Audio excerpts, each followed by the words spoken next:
Hi everyone, welcome back. ನೀವು ನೋಡ್ತಿದ್ದಾರೆ intelligent ಗುರು YouTube channel. Yuvanidhi ಯೋಜನೆ ಅಪ್ಡೇಟ್ಗೆ ಸ್ವಾಗತ.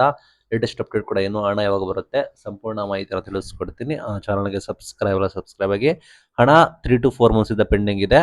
ಆದ್ರೂ ಕೂಡ ನೀವು ಸೆಲ್ಫ್ ಡಿಕ್ಲರೇಷನ್ ಕೂಡ ಕಡ್ಡಾಯವಾಗಿ ಮಾಡಬೇಕಾಗುತ್ತೆ. ಬಿಕಾಸ್ ಅದು ಮ್ಯಾಂಡೇಟರಿ ಕೂಡ ಆಗಿರುತ್ತೆ. ಸರ್ಕಾರ ಇಷ್ಟ ಬಂದಂಗೆ ಮನ ಬಂದಂತೆ ಹಣ ಹಾಕ್ತಾ ಇದ್ದಾರೆ. ನಿಮಗೆ ಗೊತ್ತಿರೋದಾಗ ಯಾವುದೇ ರೀತಿ ಡೇಟು ಇಲ್ಲ, ಈ ದಿನಾಂಕದಲ್ಲಿ ಬರುತ್ತೆ ಅಂತ ಹೇಳಕ್ ಆಗೋದಿಲ್ಲ. ಯಾವಾಗ ದುಡ್ಡಿರುತ್ತೆ ಅವಾಗ ಆಗ್ತಾ ಇದ್ದಾರೆ. ಗೃಹಲಕ್ಷ್ಮಿ ಗೃಹವೃತ್ತಿ ಎಲ್ಲ ಕೂಡ ಹಂಗೆ ಮಾಡಿದ್ದಾರೆ. ಇಲ್ಲೇ ಮೇನ್ ಥಿಂಗ್ 3 ತಿಂಗಳು 4 ತಿಂಗಳಿಂದ ಪೆಂಡಿಂಗ್ ಮಾಡ್ಕೊಂಡಿದ್ದಾರೆ. ಬಟ್ ಕೆಲವರಿಗೆ ಒಂದು ಕಂತಿನ ಹಣ ಜಮೆ ಮಾಡಿದ್ದಾರೆ, ಕೆಲವರಿಗೆ ಜಮೆ ಕೂಡ ಮಾಡಿದ್ದಾರೆ. ಬಟ್ ಇನ್ನು ಕೆಲವರಿಗೆ ಪೆಂಡಿಂಗ್ ಇಡಿಸ್ಕೊಂಡಿದ್ದಾರೆ. ಅದು ಬಂದ್ಬಿಟ್ಟು ದೊಡ್ಡ ಆಸಕ್ತಕರ ಮಾಹಿತಿ ಆಗಿದೆ. ಬಟ್ ಈ ಮಂತ್ ಎಂಡ್ ಒಳಗಡೆ ನಿಮಗೆ ಕ್ಲಿಯರ್ ಮಾಡ್ತೀವಿ ಅಂತ ಹೇಳ್ತಾ ಇದ್ದಾರೆ.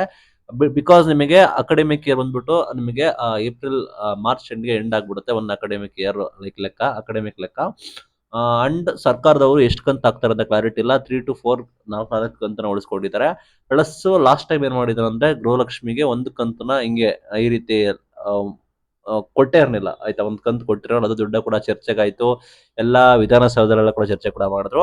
ಬಟ್ ಇಲ್ಲಿ ವಿದ್ಯಾರ್ಥಿಗಳ ಸಂಖ್ಯೆ ಕಡಿಮೆ ಇದೆ, ಅಲ್ಲಿ ಕೋಟಿ ಕೋಟಿ ಜನಕ್ಕೆ ಕೊಡ್ತಾ ಇದ್ದಾರೆ. ಬಟ್ ಇಲ್ಲಿ ಕಡಿಮೆ ಇದೆ, ಇದು ಕೊಡಬಹುದು. ಬಟ್ ಸರ್ಕಾರ ಇದನ್ನು ಕೂಡ ಹಿಡಿತಾ ಇದೆಯಾ ಅಂತ ಹೇಳಿ ಒಂದ್ ಕಡೆ ಸುದ್ದಿಗೆ ಬರ್ತಾ ಇದೆ.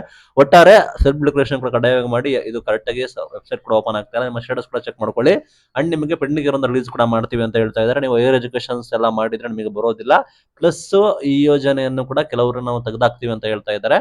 ಅದ್ರ ಬಗ್ಗೆ ನಿಮಗೆ ಕ್ಲಾರಿಟಿ ಕೂಡ ಸಿಗುತ್ತೆ. ನಿಮಗೆ ಹಣ ಬಂದ್ರೆ, ಎಲ್ರಿಗೂ ಬರೋ ಸಮಯದಲ್ಲಿ ನಿಮಗೆ ಹಣ ಬಂದ್ರೆ ನಿಮ್ಗೆ ಯಾವುದೇ ರೀತಿ ಸಮಸ್ಯೆ ಇಲ್ಲ ಅಂತ ಅರ್ಥ. ಹಣ ಬಂದಿಲ್ಲ ಅಂದ್ರೆ ನಿಮಗೆ ಇಲ್ಲ, ಈ ರೀತಿ ನಿಮಗೆ ನೀವು ಇನ್ಎಲಿಜಿಬಲ್ ಆಗಿದ್ದೀರಾ ಅಂತ ಅರ್ಥ. ಇದು ಇವತ್ತಿನ ವಿಡಿಯೋ. Thank you.